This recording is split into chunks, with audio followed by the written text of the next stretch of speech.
Hi friends, நம்ம பொன்மலர்ஸ் healthy ஃபுட்டில் இப்போ புதுசாக சிறுதானிய இட்லி தோசை மாவு லான்ச் பண்ணியிருக்காங்க. நம்மள எத்தனை பேர் ஒரு நாளைக்கு ஒருவேளை சாப்பாடாவது சிறுதானியம் எடுத்துக்கிறோன்னு சொல்லுங்க. பல பேர் இட்லி தோசை சாப்பாடை தவிர வேற எதுவுமே சாப்பிட்றது இல்லைங்க. அவங்களுக்காக தாங்க இந்த சிறுதானிய இட்லி தோசை மாவு ரெடி பண்ணியிருக்கோம். இந்த மாவுல திணை, குதிரைவாலி, சாமை, வரகு, கம்பு, உளுந்து, அப்புறம் இட்லி தோசை சாஃப்டா வர்றதுக்காக அவலும் ஜவ்வரிசியும் சேர்த்துருக்காங்க.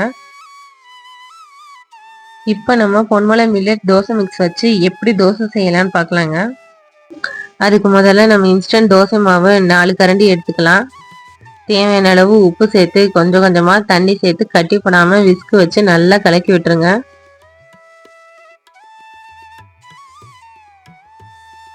நம்ம சாப்பிட்ற ஒவ்வொரு சிறுதானியத்துக்கும் ஒவ்வொரு சிறப்பு இருக்குங்க.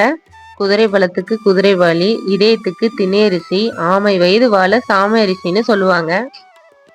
இப்போ இந்த மாவை அப்படியே மூடி வச்சு 6 மணி நேரம் புளிக்க விட்டுறலாம். 6 மணி நேரம் ஆயிடுச்சு. இப்போ மாவை தோசை ஊற்றி பார்க்கலாங்க. இப்போ ஸ்டவ்வை ஆன் பண்ணி நான்ஸ்டிக் தவால 2 கரண்டி தோசை மாவு எடுத்து தோசை ஊற்றிருக்கேன். பாருங்க எப்படி தோசை இழுக்க வருதுன்னு. லைட்டாக எண்ணெய் சேர்த்து மூடி போட்டு மூடிக்கலாம். நம்மள நிறைய பேருக்கு சிறுதானிய தோசை மாவுல தோசை எப்படி வரும்னு நினைப்போம்.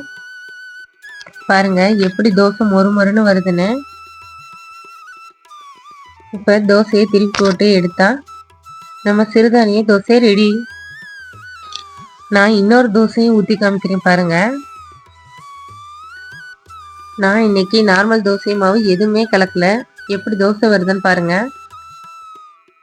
உங்களுக்கு ஒருவேளை 6 மணி நேரம் ஊற வைக்க டைம் இல்லைன்னா நார்மல் தோசை மாவோட மிக்ஸ் பண்ணி 1/2 மணி நேரம் ஊற வச்சா போதும். தோசை சூப்பராக வருங்க. சுகர் பேஷண்ட், வெயிட் லாஸ் பண்ணணும்னு நினைக்கிறவங்க நம்ம தோசை மாவை ரெகுலராக எடுத்துக்கிட்டா நல்ல ரிசல்ட் சீக்கிரமே கிடச்சிருங்க. நம்ம 2வது தோசையும் சூப்பராக மொறுமொறுன்னு வந்துருச்சுங்க. உங்களுக்கு நம்ம சிறுதானிய தோசை மாவு வேணும்னு நினச்சிங்கன்னா ஸ்க்ரீனில் தெரிகிற வாட்ஸ்அப் நம்பருக்கு வாட்ஸ்அப் பண்ணுங்கள். பாய்.